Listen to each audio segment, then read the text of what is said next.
Ignoring Springfield's ban, Homer threw a can of pig manure directly to the bottom of the lake. The water was instantly polluted by the manure. Unaware, a squirrel jumped into the lake to escape, only to mutate due to the polluted water. To prevent the pollution from spreading, the government decided to seal off Springfield under a dome. The culprit, Homer, was now being hunted by the entire town. They raised torches and wanted to execute Homer. Clownacre led a group into the Simpson house, but Maggie managed to stop them.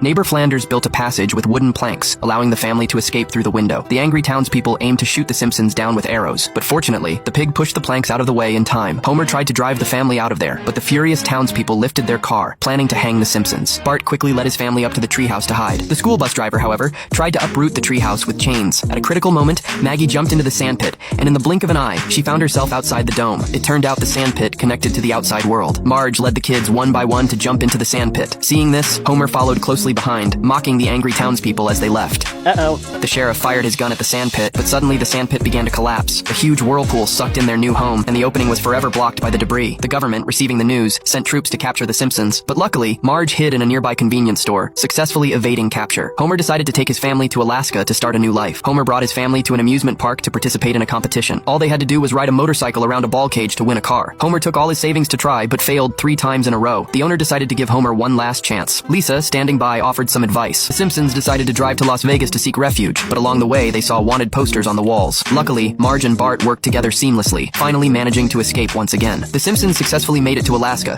but just as their happy life was about to begin, they received shocking news. The government had decided to level Springfield. Marge immediately decided to go back and stop it, but Homer refused to return. The family's views were divided. Stubborn Homer ran out of the house, went to the tavern, and started playing games. He thought his family would accept him again, but when he opened the door, he found that Marge had taken the kids and left. All that remained was a videotape, which contained the beautiful memories of their wedding. It was something Marge had taken with her, even at the risk of her life. But now, Marge had erased those good memories, replacing them with her disappointment and farewell to Homer. At that moment, Marge and the kids were already on a train heading to Springfield, where they planned to expose the government's conspiracy to destroy the town. However, their plan was intercepted by robots. Before Marge and the kids even reached their destination, the military surrounded them, following the robots' signals. The military sent them back to Springfield. The sheriff's projection appeared again, and they were preparing to blow the town to pieces, warning the townspeople to be ready. A time bomb was lowered from a small hole in the dome. The townspeople scrambled to find a way to escape, dividing into groups to distract the sheriff, while others tried to climb the ropes to escape. Just as they were about to reach the exit, Homer suddenly appeared, knocking all the townspeople down.